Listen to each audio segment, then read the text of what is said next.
I order exactly one thing from Starbucks, an iced green tea, 16 ounces, don't know what it is in Starbucks speak, unsweetened. That's it. That's it. Green tea. What about you? My go-to is a little complicated. Of course it is. Of course it is. Now, if it's like a fun day, like a sort of treat, I kind of got hooked on the raspberry cold foam. So like an iced coffee with the raspberry cold foam, and you're really making a face of judgment at me right now. Yeah.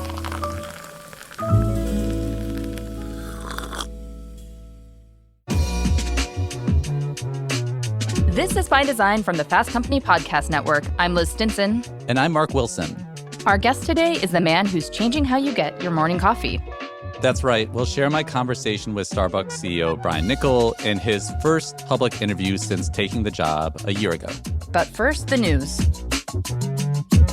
So first up, the Nike Skims collection is finally here. Mark, the other day, I was at the gym and I looked around and I noticed that there were, largely two kinds of gym people at my gym.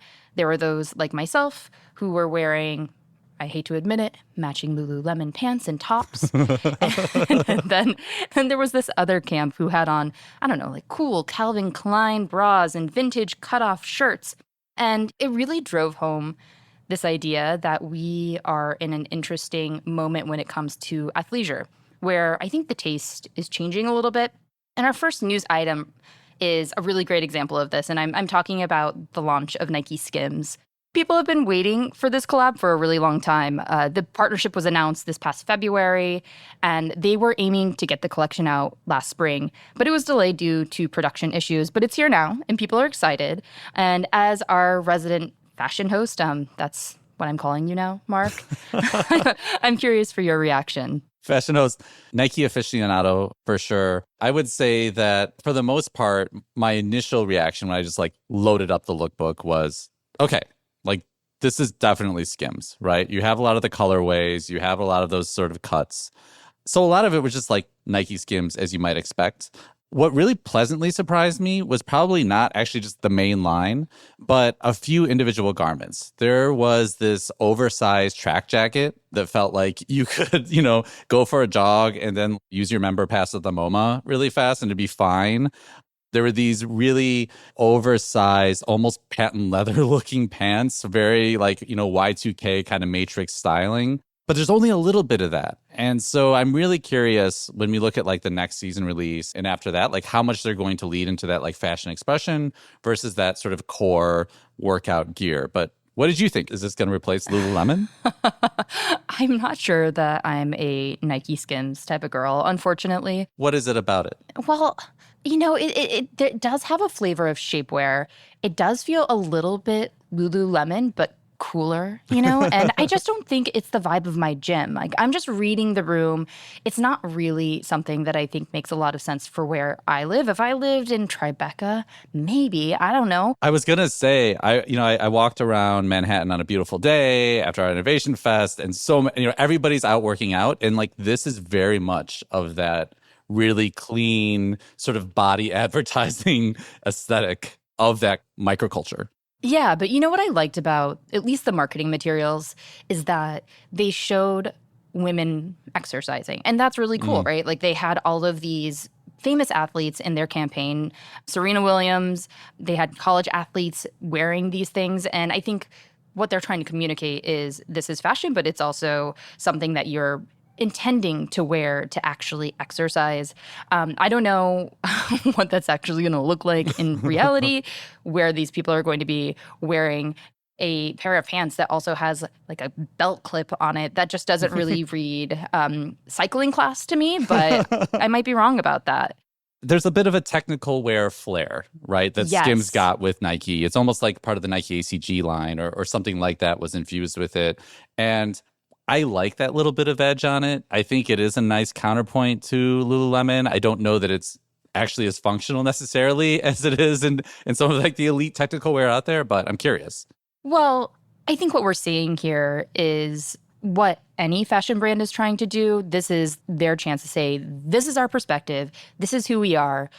What's going to sell is very different than what they're going to put lead in their campaign, right? Like, because they're trying to communicate a perspective, a fashion perspective from the outset. So I get it. Like, those are two different goals. I think they're probably going to look at what sells over the course of a year and use that as a guide. But I'm seeing this as a bigger trend in athleisure, right? So Alo, the yoga company, recently launched these, I believe it was 3 bags, really expensive. They ranged from like $1,200 to over $2,000. And these are bags that you're not even going to wear to the gym, right? So this was Alo's way of saying, we're a fashion brand now. We want to go high market. We don't want to have a store in the outlet mall, right? Like, we're trying to reach a different type of person, which, by the way, Lululemon has lots of stores in outlet malls. But Lululemon is also facing headwinds. People are just really tired of the style. I think that it's just a little passé. And Lululemon itself has sort of admitted as such, so I don't think we're off base saying that. So the Nike Skims positioning is really interesting to me because, it wants to be gear you can run in, but also go on coffee runs in. And to your point, it's just slightly edgier than what we might expect from the other athleisure brands on the market right now. Totally. And I think if we look at athleisure, it's been popular for what, like 15-ish years, and a lot of the aesthetics are a bit unchanged. And so I do think there's a moment here just with any trend cycle that it's established, but like, now what, right? Like, how do we move that aesthetic conversation forward? And I think we're starting to see it. And, clearly this is really important for Nike. Nike is a mega, super profitable company. But at the same time, they're sort of not profitable enough for Wall Street, which is, a repeated kind of thing we've been hearing. But a big open market to them is appealing more to women. And, I think there's been a lot of arguments. Is Nike Skims pushing sort of sex appeal over performance was a big narrative when it first came out. But I would just say about Skims, like, this is a beloved brand either way. And it does feel like there's a large Venn diagram for them to play together. You can do both. You can be both. We'll see. I'll report back when I wear my first Nike Skims to my boxing class. So our next news item is something that some of you might be looking at this very moment. We're talking about Liquid Glass. It's Apple's big UX update to its operating systems, and it just hit phones, computers, iPads, if you decide to not opt out of it. Liquid Glass is Apple's big thesis on the future of what its user interface is. At the core is this liquid glass metaphor. And the idea is that many elements on your screen are now made of a semi-transparent glass that kind of distorts light and at the same time can sort of reshape itself to larger or smaller menus for various contexts. Yeah, so if any of you are habitual listeners, you'll know that we talked about this in our first episode when Apple originally announced Liquid Glass. But over the last few months, we've seen Apple testing its thesis through beta releases and these really subtle iterations where they, would tune the transparency up and down just to kind of get a sense of where the sweet spot was for people. But now that it's here, people really do have thoughts on this. And Mark, you've done a ton of reporting on this topic and recently talked with several user experience experts about Liquid Glass. And so I want to know, what are people saying? Yeah, I mean, I think anyone who's in human factors and really like thinking about how the brain processes information is just really disappointed in Liquid Glass. I think that's the long and short of it. I talked to about half a dozen experts, and their consensus was that Liquid Glass is somewhere between mildly disappointing and just like outright broken. It's interesting because you can deactivate Liquid Glass through accessibility settings, right? You can basically say like, hey, make the glass completely opaque, make the background really dark, and you can read it relatively okay. But you're also just getting rid of the entire glass metaphor when you do that, right? Right? It's like you have the liquid and not the glass. So glass essentially becomes like a marketing tool for Apple that is divorced from its actual OS. And, talking to, human factors experts, they say, like, if you're on the furthest end of the spectrum where you're using a voiceover reader for your whole interface, this doesn't affect you. But it does affect an older adult who has macular degeneration. It affects somebody who has ADHD. Like, all these people are going to have struggle more and more to actually like read what's on the screen at any given moment. Right. One of the sources in your piece was talking about how her older father is going to look at this and be like, no, I'm going back to Samsung. And that's the worst possible thing that Apple could hear. Yeah, it's about the worst outcome. I mean, the other thing was Google is respecting human factors a little bit more than Apple. And that's also sort of not a great thing to hear. So it's not done. App to app, Liquid Glass still feels very different. I think they're really struggling with information hierarchy. They're struggling with how the menus are going to shrink and grow together. I think they're still tuning what the glass actually is and where I know how it will function in various contexts. But basically, there's a lot of work left to do. This doesn't feel finished, doesn't feel polished. Right. But it is notable that this is really meant to be Apple's big UX bet as it moves into the AI era. And, the thinking here is that we're going to need a more flexible and transparent interface that can adapt to its context. But as you wrote in your piece, the liquid part, which shows up as these stretchable, reshapable buttons and animations, that's a really interesting idea, right? It's a more fluid interface than the static one we've had for so long. But there are issues with the glass part. There's issues with the glass part. And the other thing is that Apple's also tinting the glass in various colors, even just aesthetically, the way that works. Like some people are just like, I don't know. Like, I don't know. I'm really on board for that. The other thing is that every developer kind of has to learn how to master this too. And so Apple is in the process of doing that very publicly, right? Like we're basically seeing public experimentation on a platform with over 1 billion people on it. But next up is essentially going to be the challenge of every developer figuring out exactly how they tune glass, which elements they use within their own apps so that they feel cohesive to one another. Yeah, I feel like Apple right now has two camps. People who are like, Apple is past its glory days. It is no longer a design-led company, which is something that you wrote over a year ago, Mark. And then there are people who still are really buying into this, right? Earlier this month, Apple had a presentation where it launched its new iPhones. One of those iPhones is called the iPhone Air. It's just this ultra thin iPhone that the whole idea around it is that it's just a thinner iPhone, right? It still is big, it's just thinner. And I saw a tweet from Sam Altman that was just praising it. And then I saw a million other tweets that were like, who needs this? Who's asking for a thinner phone? And that's my question. Who is asking for a thinner phone? I want a smaller phone. No, I mean, the other funny thing is I read this one post that was like, the camera of it still sticks out a ton, right? Like the whole camera Yes. and all the processing units in that, it's like an engineering marvel, but it's really wide. And someone's like, yeah, I mean, the iPhone Air is that thick, similarly to like my waist is this small if I measured at the neck. And and that just kind of ended me. Yeah, that's a burn of a metaphor right there. Apple has continually reinvented the way that we interact with personal technology. And I do think that there's room for making wrong decisions and still coming out on top, right? I think that we're going to see how the iPhone Air sells. We're going to see if there's a market there. I think it's sort of a misguided, like, gadget for gadget's sake, even though some people are saying that, like, this is going to lead to a foldable phone. So maybe it is laddering up to something. But don't count Apple out. Obviously, it's the most successful hardware company in the entire world. And I think what they're doing is still going to be a signal to other technology companies of where things are heading. Finally, Amazon was in court last week for a suit filed by the Federal Trade Commission. And Amazon has since agreed to pay $2.5 billion in settlement to Prime customers for deceptive UX. Back in 2023, the FTC accused Amazon of using UX dark patterns to both get 40 million people signed up for Amazon Prime unintentionally, and then lock them in to stay through a wild maze of buttons and screens that Amazon itself nicknamed after Homer's 16,000-line epic, calling it the Iliad Flow. Liz, can you break down the FTC's claims against Amazon? Yeah, sure. So the name sort of says it all. The FTC alleged that for years, Amazon used all sorts of tricky UX tactics to get people to sign up for automatically renewing Prime memberships. And once they did sign up, Amazon made it really hard for people to cancel. So hard, in fact, that they gave this flow the name that you just said. They called it the Iliad Flow, but I really prefer the FTC's rebrand, which it laid out in court documents. They were calling it Prime's 4-page, 6-click, 15-option Iliad Flow. That's just good headlining, FTC. I gotta hand it to you. You got a job. Yeah, really descriptive. So I'm just going to briefly give you a taste of what this looks like. First of all, it's really hard to find anything on Amazon. Have you ever tried to cancel one of your automatic subscriptions because you just like already had too many paper towels in your closet? Yes, 100%. And that's just like anytime I subscribe and save, I'm like, how many tens of thousands of dollars am I actually going to spend on this by the time I'm 80 years old?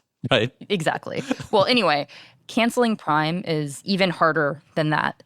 So first you have to find the page where you could start the cancellation process. And once you find it, the page, well, I want to start over because I actually think that this is past tense. So first you had to find the page where you could start the cancellation process. And once you found it, the page was a mess. It was filled with hyperlinks. And at the bottom, Amazon gave people three options. So there was a button to remind you later to cancel. You could cancel at a later point. Come back just later. in case. Exactly. There was a button to keep your benefits. And then there was another button to continue the cancellation process. The keep your benefits button is hilarious because you I could know. just close it, right? But they're like double down, repledge your soul to Amazon right now. So, one would think that you could just simply offer the cancellation button right then and there, but no. Anyone who wants to continue to cancel has to land on another page with exclusive offers that are trying to convince you to stay on again.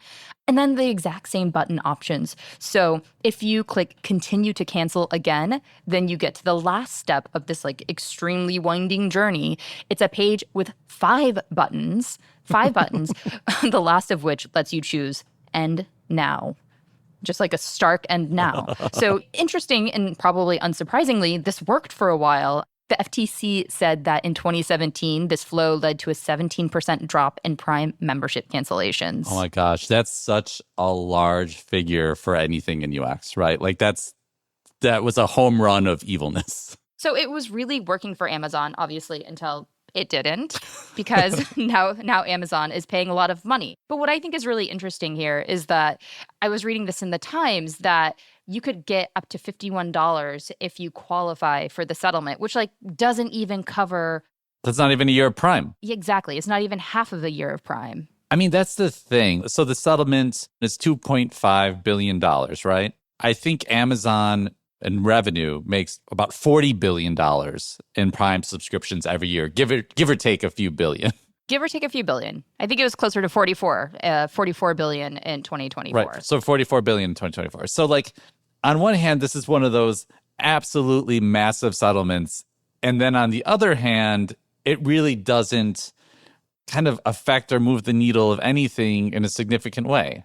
In many ways, the biggest update is that the FTC is just forcing Amazon to update its interface with a simpler way to cancel. And I think, moving forward, that'll make hopefully a significant difference for all customers using Amazon service. I don't know. What do you think? Well, I think the reality is that it's not going to have a huge dent in Amazon's financials.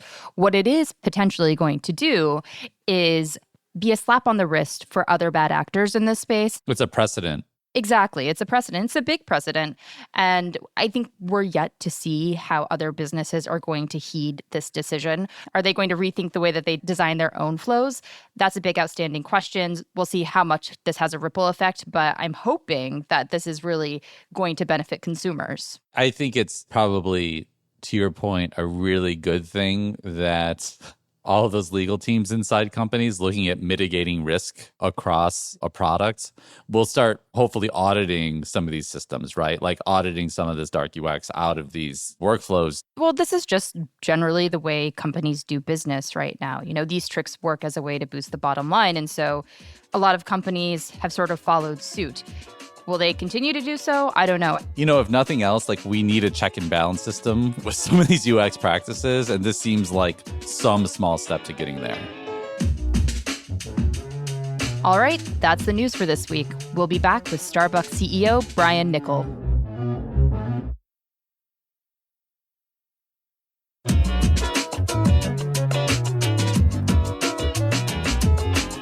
This week, we've got Starbucks CEO Brian Niccol on the show. This was a conversation that Mark did solo on stage earlier this month at the Fast Company Innovation Festival. I was there, and it was really fun to see Brian get caught off guard a little bit. This guy is a consummate CEO. Really candid when talking about how he's thinking about turning Starbucks around. So, without any further ado, here's Mark's interview with Brian Niccol, recorded live on September 16th. No matter what your feelings are about Starbucks, I think in your heart of hearts, and certainly in my heart of hearts, there was a time that Starbucks was the best.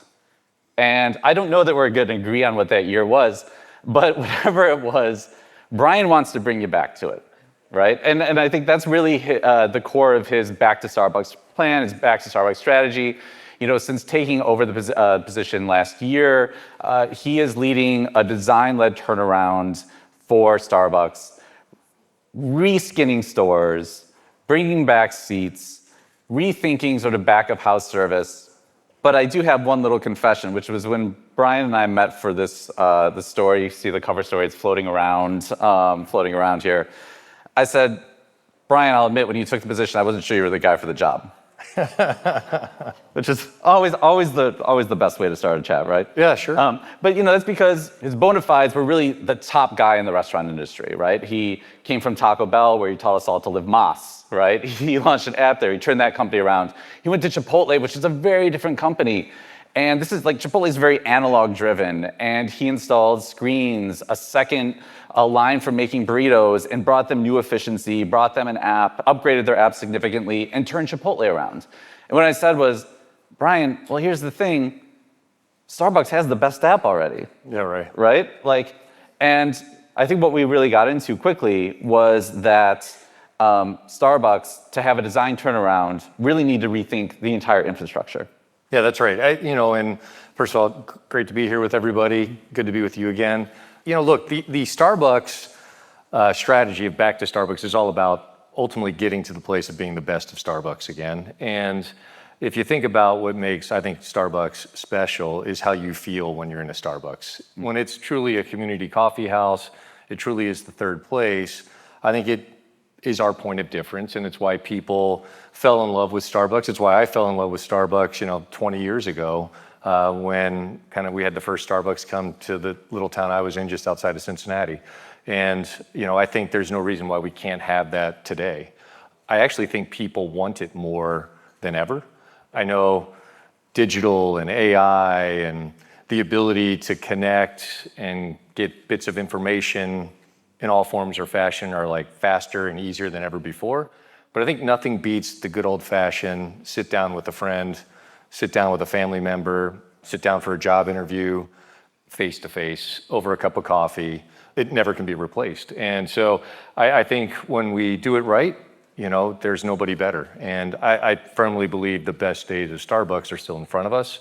And I've had the opportunity to travel around the world and experience our coffee and the community coffee house around the world. And it transcends cultures, it transcends borders. It really is, I think the best of humanity when you get people together around a table in a safe place over a cup of coffee where you can, I really do believe it's important to get these ceramic mugs back too, because there is something to this mug hug when you get your warm cup of coffee. And we want all those little moments to be back again. And I think we talked about this, we're designing a new mug, we're designing a new seat, we're doing these coffee house uplifts, because I do believe the customer experience, the aesthetic of that community coffee house is really important. I mean, it seems like in an age when everything is basically digital and convenience dominates, that it's no longer a distinguishing feature for your brand. I think all those things are just category antes, right? Look, we got to have access through the app. We got to be quick. We got to be convenient. We need to have drive-throughs. I think the thing that separates us is that coffee house moment. And whether you're walking into a coffee house to just grab your cup and go, I think it's important that you walk into a coffee house. We've all been in those places where we've gotten to-go food. And if you walk into a place and it's empty and soulless, you don't feel great about that to-go order. If the place has a soul, a connection, even if it's a to-go order, you feel much better about that to-go order. And I think the same is true for Starbucks.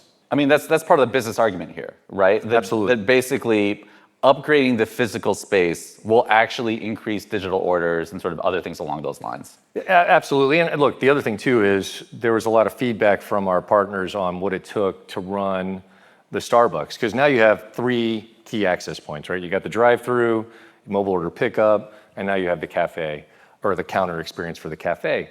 And we've worked on technology and process and flow and staffing to ensure that our teams are set up where they can do all 3 of those access points successfully. And some of the feedback I was getting initially is they're not set up for success. And so you might have heard us talk about this green apron service model that we just started to roll out. We're investing $500, $600 million into additional labor into the stores. but it's purposeful. It's purposeful to make sure that every transaction is more than a transaction. It's actually a moment of connection, both at the time you order and at the time you hand it off. And we say it starts and ends with the Green Apron partner, because the great orders start with a barista experience, and they also end with a barista experience. So whether that's a mobile order coming in and we hand the coffee to you, or if you're going through the drive-through, I mean, some of the best experiences I've had, just before I was flying out here to New York, I swung by one of our stores to go through the drive-through. The woman was terrific, super engaging at the order board, and then really engaging when she handed me my coffee on my way out. She might have been a little bit surprised it was me, but nonetheless, she was terrific. I imagine like the most frightening and exciting customer they could have. Right? I don't know why. I actually think I'm a good customer. So I want to rewind a bit, which Sure. is, you start last year, you come into the role, and tell me what drove you crazy. Yeah, so, there were a few things that drove me crazy, which was, so I had left Chipotle and I had about a month and a half before I was starting at Starbucks. And the thing I did was I started going to Starbucks with a lot more frequency because I was kind of between jobs, and I heard that's kind of one of the things you do is you go hang out at Starbucks. Yeah, write your novel. Exactly, right. Write a novel, yeah. But when I went, what I quickly realized is we had done some things that basically did not deliver on having a great in-cafe experience. I walked into a store, outlets were covered or outlets weren't working. There weren't enough seats. It was clear that we had prioritized a waiting area for mobile order over solving how do we better sync up the timing of when you order your drink and when you show up for your drink so that you don't need as big of a waiting area and we can put those seats back in. I also saw it was very transactional as opposed to giving our baristas or our partners the time to create connection and also do their craft correctly consistently. And so when I started to see these things, and it was really interesting, there was one customer, he happened to be in front of me, and he didn't realize I was the CEO. A lot of people at this time didn't know I was the CEO. And he ordered a brewed cup of coffee from our Clover Vertica machine, and our barista turns around, makes the brewed cup of coffee, and then sends it down the line behind lattes and everything else.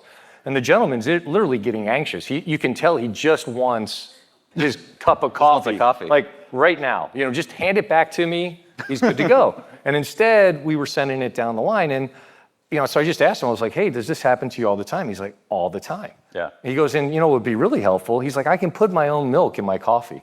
Like the good old days. Like the good old days. And, what I found out was we had removed the condiment bar during COVID, and we had never put it back.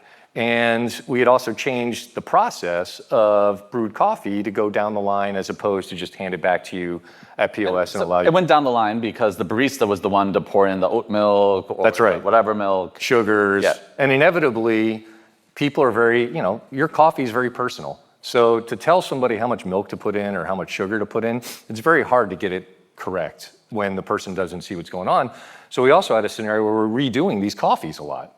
Or worse yet, I saw somebody hand somebody their cup of coffee, a cup with some milk, and then a cup full of sugars. And then this person's got now 3 cups, and is looking like, well, where am I supposed to go with this? Because we don't have the seat for him to sit down to go put the cream and sugar into his coffee. So, those were little things where I'm like, gosh, this is really frustrating, and there's no reason for it to happen. And it made it hard on our partner, it made it hard on our customer, and these were simple things to solve. And hopefully you've seen that already go into effect, where now we have the condiment bars back. When you do order brewed coffee, they should hand it to you right at the order point. Let me pause you here, though, because, on paper, it's simple enough to, put the milk back on the condiment bar. On the back end, though, you stop charging more for different milks, right? Correct. Alternate dairy milks or whatever. Right. And that's a relatively big decision, but you made it pretty quickly. Yeah, well, that was another thing that I was hearing from customers. And I guess probably the point, to go back to your question, when I first started, I always take the approach of what are customers saying? What are our partners saying? What's working? What's getting in the way? And then, it's a really easy list to create to say like, okay, if we just fix these things to eliminate these pain points for both our customers and our partners, I think we're going to make a lot of progress. And, one of the pain points was, why is it, regular milk, there's no upcharge, but there's an upcharge when I want oat milk. And, I was kind of listening to it. I'm like, I think they're right. As a customer, that would not delight me. So we made the decision to stop charging for alt milk. And with doing that, that also freed us up to then have the right milks on the condiment bar. Because what I found out was one of the weird little barriers was, well, we wanted to charge for the alt milk, so we didn't want to put it on the condiment bar. Yeah, I mean, I saw the hacks where people like get the espresso, pick up the oat milk, dump half the container, kind of like screw everybody, but also save $1. Yeah, well, and what's so interesting is like you see these compensating behaviors and you're like, this is really silly. Like, we can make it very simple, and the simplicity actually works for everybody. And so we made that decision. We put the condiment bars back in. I mean, the one thing I had to get comfortable with at Starbucks is, you know, and if my team was here, I'm kind of a broken record of like, I want to do it faster. Why can't we do it faster? But I found that in my time at Chipotle. I found that in my time at Taco. I've always, I guess, been a little bit impatient, especially when you get clear feedback of what you know you need to go do. And the scale of Starbucks resulted in like we had to track down, you know, hundreds of thousands of these carafes, and that took a little bit of time. So I couldn't get it done. They were gone. I wonder where the carafes went. I don't know. There's a good documentary in that. I'm guessing people's closets are full of carafes. I don't know. You're changing store design quite a bit, right? So there were all sorts of store designs before. Moving forward, there will be sort of 3 core store designs. I would say small, medium, and large. That's probably the wrong framing. Yeah, I was corrected. It would be, you know, tall, grande, and venti. Yeah. And, you know, the tall in particular is going to be a new format store we haven't really seen before, and it's modeled after a classic espresso bar. Yeah, so the idea is in a small format, you can still have a great barista connection and still have a couple seats. Like, you've all experienced these places, right, as you've traveled around the world.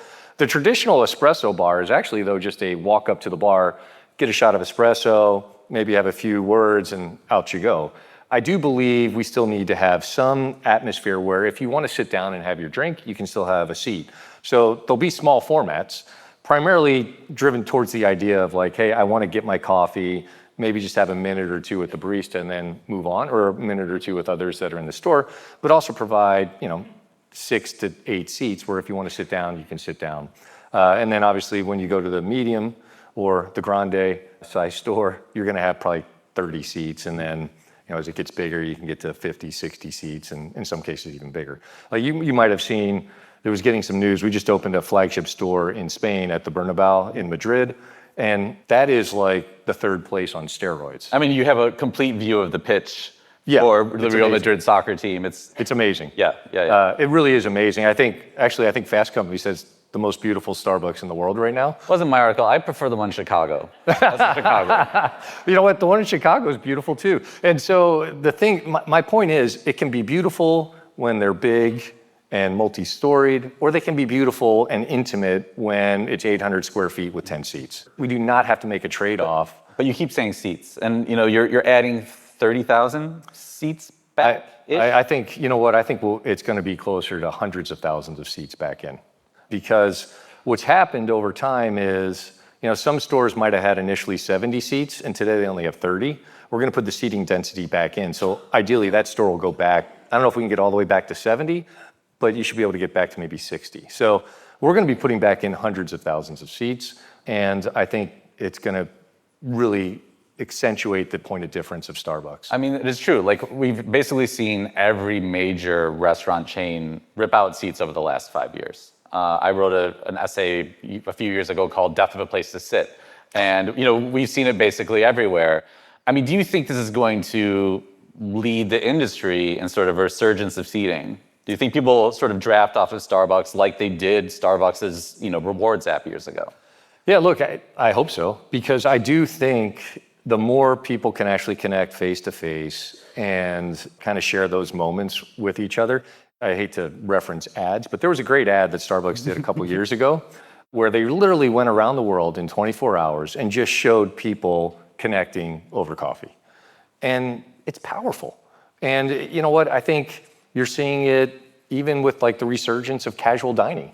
I mean, a good friend of mine, Kevin Hochman, runs Chili's and Brinker, and I think he's doing a great job because he's bringing back that moment where you can get together, and in their case, it's over a burger. Mm-hmm. But it's like, I think people want a place to be able to spend time with each other over food or over coffee. And when I was at Chipotle, there was a moment there where we was like, oh, you don't need that front of house anymore. You can just do everything through the digital make line.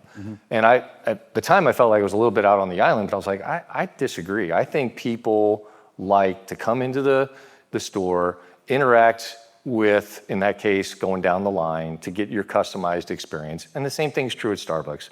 I hear over and over and over again, the connection between the barista and our customers is unlike anything I've heard. And there are these examples where people walk in and the barista knows them so well that they've already made their drink before they've gotten to the POS. And I wish every single one of our transactions was that intimate, that personal. That's what we need to get to.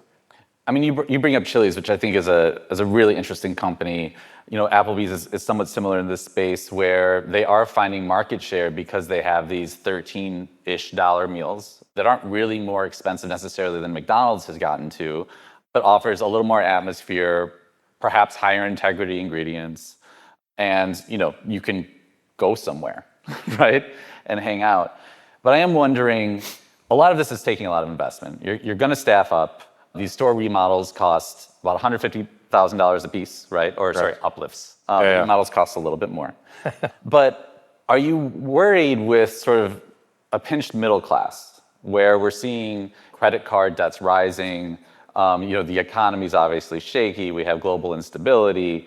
That all of these improvements, I do believe could move the needle significantly for Starbucks. But if you have all of these challenges around a $6 or $7 coffee, does that offset your gains?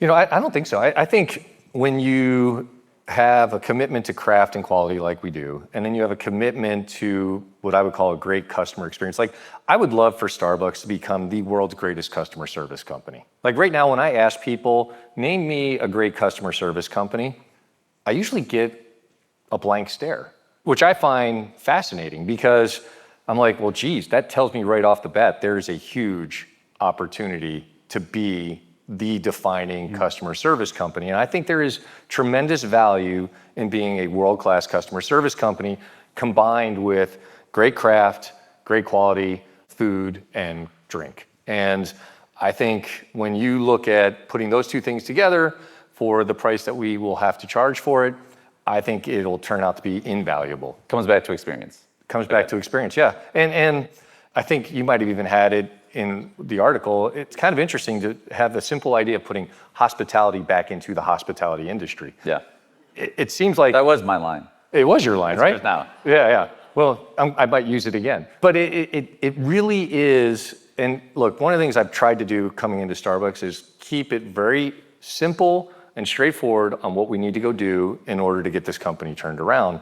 And we're already starting to see elements of that show up across the organization. Our partners are really engaged. Our customers are giving us positive feedback. And I think we're on our way to being that world-class customer service, customer experience company again. I'm still seeing reports that the customer experience, to provide that, baristas are taxed a little extra. And I know you're staffing up. I know that you are sort of simplifying the menu. You're doing all sorts of things to sort of help them out, to buy them time. But they're still writing with Sharpies on cups again. They are still slammed. When do you feel like you'll see a broad relief for that group, right? Because just one more thing, where what stopped me from going to Starbucks for a while was I just felt like I was abusing the workers a little bit, right? Like I just saw them working really hard, and it's tough to enjoy this little luxury when you see somebody just working so hard for it. Yeah, look, our goal is to create a situation where our partners can thrive, right? And so I do think we have to accept what the standards need to be, though. And so our standard is going to be great customer service and great craft. And I don't believe we can lower the standard. I think what we need to do is make sure we create process, programs, investment, so that the standard is achievable. And the other thing too, and I've said this to our organization, I was like, here's the fact. The standard's going to go up, like every year. So you're saying the Sharpies are hard today? Yeah, well, and no, what happens is over time, the Sharpie becomes just, this is what I do. That's the baseline. That's the baseline. And it's partly a new thing right now. Yeah. So therefore, as with anything, any little bit of change, sometimes there is a change curve. And I think the mistake sometimes is we read into the change curve as like, ooh, we need to lower the standard. And I actually think, no, we need to provide the support to get through the change curve and then give people the ability to hit the standard. Because here's what I'll tell you is when people hit the standard and they get that great customer experience, unbelievably proud of what they just provided.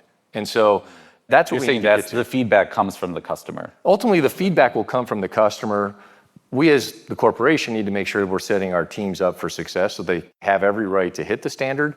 And then I think, the satisfaction comes with providing a great experience, a great craft of coffee. Last week I was in Arkansas and I ordered a dry cappuccino. And, I get to the counter, the woman hands it to me and she's like, you feel how light that is? And I'm like, and she's like, right. boom. And she's right, because when a great cappuccino is actually very light. And she knew it, and she knew she had a great one, and she handed it to me and it was a little bit like that, like, here you go, bud. Right? Like, She just dropped it. you enjoy that cappuccino. Like, order it again. Right? So I think there is something about hitting those standards and gives you pride in what you do, and then the feedback comes from your customer. You mentioned a new chair. Yes. And new cups. These are sort of pet projects that you've had. I don't know if anybody remembers, but Starbucks used to have this, iconic is a word for it, purple chair that was very Tim Burton-esque, I would say, in some of the stores. And when you came on, you were like, we're bringing back the chair. Yeah, the idea is, look, when you walk into, I think, these places that are personal to you, there's always a seat that you're like, that's my seat. Right? And even if somebody's sitting in it for the moment, you keep an eye on it, right? There are too many people laughing. Well, because it's all real. Yeah. People laugh at things that they're like, oh shit, I do that. And the reality is that purple chair was one of those seats in our stores where it was like, you know what? Once that seat's available, I'm going to grab it. And you would also see like young kids. It was amazing to me, but 6 kids would be using that one chair. And so we're going to come out with, I think, our contemporary version of that signature chair. It probably won't be in every single Starbucks, but it will be in a lot of them. And then I also think there's an opportunity to differentiate ourselves with a special mug. So when you choose to stay in our cafe, you get a ceramic coffee mug that aesthetically says, hold me, stay with me, right? And ideally, people will be wanting them personally. Hopefully maybe they'll even want to buy them for their own use at home. I was going to ask, is that something I could buy, or is it something I could only drink out of at a Starbucks? Because that also. Well, so there's a debate. Can I buy the chair? There's a debate. And look, my preference is why not? Why not let people, if you love the chair and you want to buy it, we should probably do something with Pottery Barn or Williams-Sonoma or whoever Restoration Art, where they can turn around and resell this chair for us. We're not going to be in the chair selling business. We'll leave that to the experts. Headline? No, yeah. We're not. Chairs. Exactly. No. Coffee. And so, there's a debate though. Like some folks are like, oh, we should only have the mugs in the store. And I'm like, well, look, if you enjoy it in the store, why not let people purchase them to enjoy it at home? I think the more you're exposed to our brand, the better. Yeah, I mean, I feel like a lot of your decision making, at least in our conversations, tends to come through as, not to oversimplify it, but common sense. Well, look, I think sometimes we overdo it and we walk past common sense. And I say this to our team all the time. I'm like, well, why are we doing this? I'm like, because it's common sense. I don't need a study. I don't need more analytics. This is obvious. So therefore, we're going to do it. And we're going to do it with urgency. And we're going to do it in a way that our customers tell us, hey, that was right. And our partners tell us, I could execute it. And so I think sometimes we like to make simple things sound super complicated, and I'm like, I don't have time for the complication. We need to be moving at the speed that our customers are moving, and when you see common sense solutions, you just got to act on it. So we have only a few minutes left, and now we are at the point of Mark has questions about Starbucks as a Starbucks customer. So we're going to get through a few of these as quick as we can. Look, what's up with matcha? I'm hearing... It's going way up. Yeah, matcha's going way up. But my understanding is there's like not a lot of matcha in the world. It's funny you bring this up. We were just talking about this. The popularity of matcha has put a little strain on the supply globally. I mean, it's bothering me because I liked matcha before it was cool, well, but that's we're going to figure out how not to run out of it. That's for sure. But yeah, matcha is having a moment. And look, the reason is it's really good, right? It's like I personally now, one of my afternoon drinks is a cold matcha latte. I think also tastes really good when you put one of our cold foams on it. One note, one of my afternoon drinks. I just want to make sure everybody caught that really, really interesting phrasing. But when you say we're going to make sure we don't run out of it, I mean, does that mean you are essentially going to have to partner with matcha farmers like you've done with coffee? With coffee? You know, look, the reality is a lot of people don't realize this, but Starbucks has a unbelievable history in tea as well as coffee. And the good news is we've got strong relationships on the tea side of things. And so, not surprising, very similar to approach with coffee farmers is the same thing we're doing with tea farmers. The Chinese chain Luckin is really growing quickly. They have a very opposite model, like very Uber-based transactional. Is there anything you admire from what they're doing? You know, look, I think there's always something you can learn. And they've done a nice job with, I would say, some of their flavor work. I think they've done, an interesting job on how they've turned the app into the only way you can interact with that business. It's a different approach.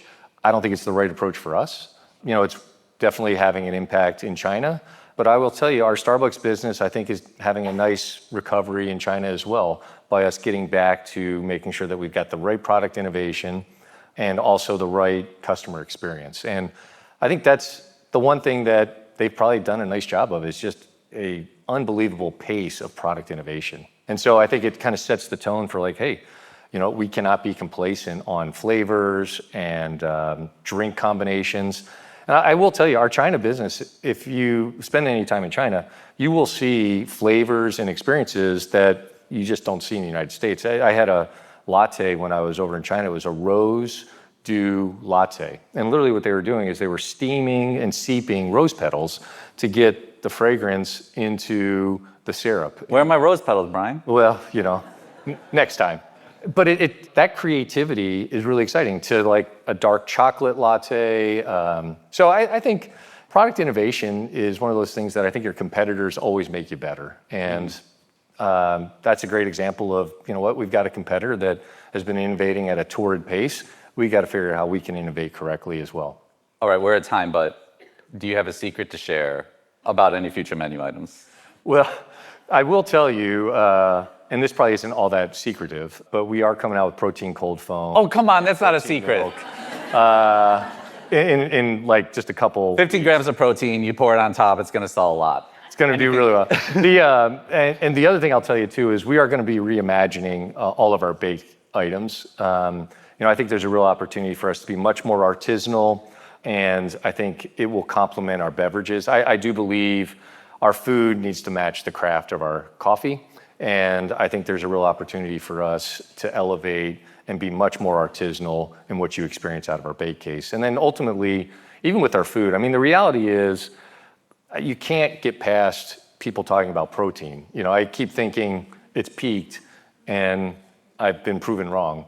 And so you're going to see us figure out how we can combine more protein with gluten-free options. And I think you're going to see a nice improvement on the food side of things. So even more protein. Even more protein. Yes, exactly. Well, thanks. Brian, this conversation was fantastic. The audience was wonderful. We got to go protein load. Okay, so we're back, and we're going to try out a new game today for our last segment. It's hot or not, but not with people. Right? It'll be a sort of a more ethical version. We're going to look at different designs over the course of the last month, and leading us through it all will be our producer, Cody. Hey. Yeah, I'm moderating this week instead of judging like usual, so this should be exciting.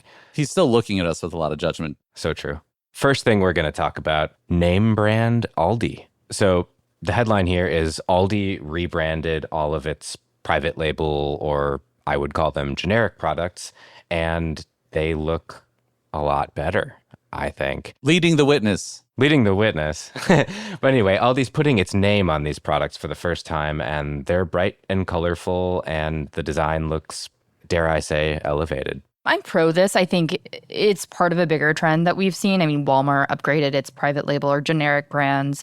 Target has had tons of success with this. It was only a matter of time before Aldi did this because Aldi, it turns out, sells most of its products are private label, and it was a huge missed opportunity for them. So I guess, it has to be hot. This has to be hot because it's a good business decision. Look, I agree with how the trends you're talking about, but I'm going not. And yeah, I'm sure if you look sort of item to item, it's better. But what I wanted here was some sort of more cohesive system, something that played back to the Aldi brand, not just like, I don't know, kind of looks like cheaper Target branding. It probably is cheaper Target branding. I mean, it's that Aldi cheaper Target is probably a really good sales pitch for them. Okay, fair enough. Next up comes from one of my favorite segments of capitalism, the specialty beverage market. This one is Stiller Soda, which for some reason is the actor Ben Stiller's soda brand. It is not a prebiotic, not a probiotic soda. It is just a better for you soda brand. It looks like there are 3 flavors, one of them being Shirley Temple. What do we think of Stiller Soda? Stiller Soda for me is a not. Look, I like Ben Stiller. I don't need a soda. I don't know like another way to put it. I kind of feel like the celebrity side hustle thing is a little cringe at this point. Like maybe he's like the soda. He's a prodigy of soda, and I'm underestimating him. And I will eat my words. Okay, but like that's my take on Stiller Soda. I'm sure he did a lot of work in the kitchen for this too. I'm going to go with not here as well, although I do want to add an asterisk here because on principle, I am like a full chemical soda person. Otherwise, just drink water or a seltzer. So it's a not because there's not enough chemicals for you too. Let me finish. No, well, there is that. To your point, I don't think we need another soda. I do appreciate that it's not a prebiotic soda, which Yes. I feel like there are just too many of those on the market. I'm a little shocked that there's still room in this market at all for new launches. But that being said, and my asterisk is really just that I like the branding. I think it looks good. I think it's an appealing soda. They're trying to frame it as a refreshing option, and I don't the art direction makes me think it would taste pretty good, better than like an Olipop or whatever other brands there are out there. I'm going to stop you at the Olipop slander. Oh God, please tell me you don't drink that. I have bought cases of Olipop, Liz. Their Ridge Rush, it's Mountain Dew. That's good for your tummy. Anyway, moving on. Let's go with, and I'm maybe going to mispronounce this, the Demna Gucci collection. This one's for Mark. It's definitely for Mark. Liz, how do you feel about it? No, never mind. It's so hot. It's so hot. Hot. What's hot about it for you? I mean, I actually agree. I really want to just see more men in mesh shirts, so I'm into it. Look, Demna, hot off of his run at Balenciaga, which I think ended more with like a whimper than anything else. Like I feel like he felt sort of done at that brand. He felt like he'd said what he could. He went to Gucci, and actually my expectations were a little bit low. But with his first collection, which he's even like in full Demna verse, he's like, it's not really a collection yet. It's just like these are a few items we're selling. It goes kind of through the history of Gucci. You see like time periods like to the 1960s. There's a brocade dress that looks very 1850s. There's a tiger jacket that I want, technically for women. That jacket is really cool. Is right. It's like these high cut, large shoulder silhouettes. But I like about every item, and I think it's not taking itself too seriously, and it's like kind of that simple for me. Yeah, I really like that the description is it'll make you look hot and rich, which something that we can something we can all aspire to. It's like I don't want either of those things. The tiger jacket is really cool. What's next, Cody? Next up, I'm really curious about this one. Tiny Vinyl. It looks like a fairly new company that is making exactly what it sounds like. Tiny vinyl records. They can play on some modern record players, but it's basically an attempt to make vinyl cheaper. It looks like it's going to sell for $14.99 a record. So you get 2 songs for $15. What do we think of Tiny Vinyl? This is a not for me, even though I appreciate the creativity here. I just think the utility of having 2 songs on vinyl is, it's a novelty. That's what it is. I think it's an interesting way for musicians to potentially further monetize what they're doing. I respect that. But I don't want to be getting up after 4 minutes to flip my vinyl. I just don't want to do that. I kind of, what I love about it is that it brings you back to the era that I remember where you would buy a single because like you liked the one song, the album sucked, and it was like, I don't know, $3 or $4 or $5.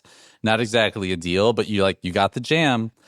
But look, this is so adorable. Like, I want to look at it. I'm glad it exists, but I just think about like piles of plastic, so I got to go with a not because I'm with you.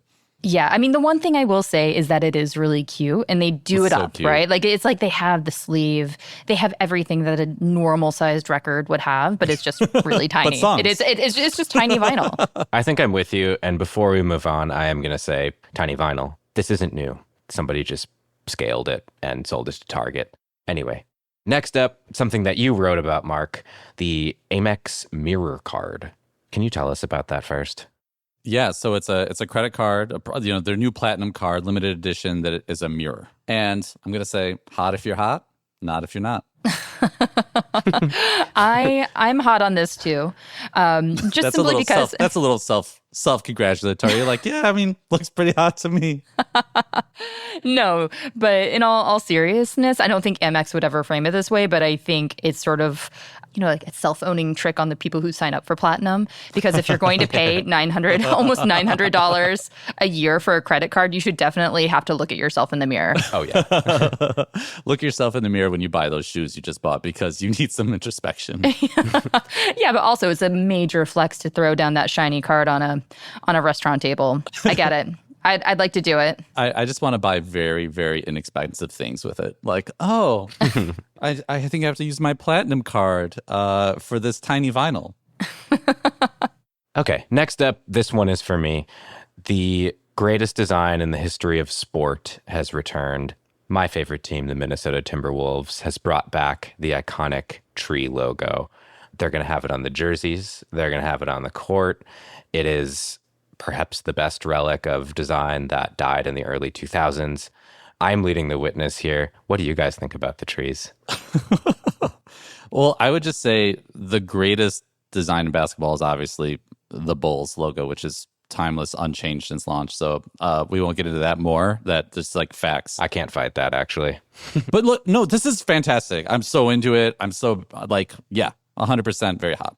I guess I'm hot on it too, although I don't really care about the Timberwolves, but I can acknowledge that it's a great design. And also, I like a retro throwback. And also, I want to know where this is going. The more I look at it, the more I like it, because can you call it a word mark? The actual where it says Timberwolves across the chest.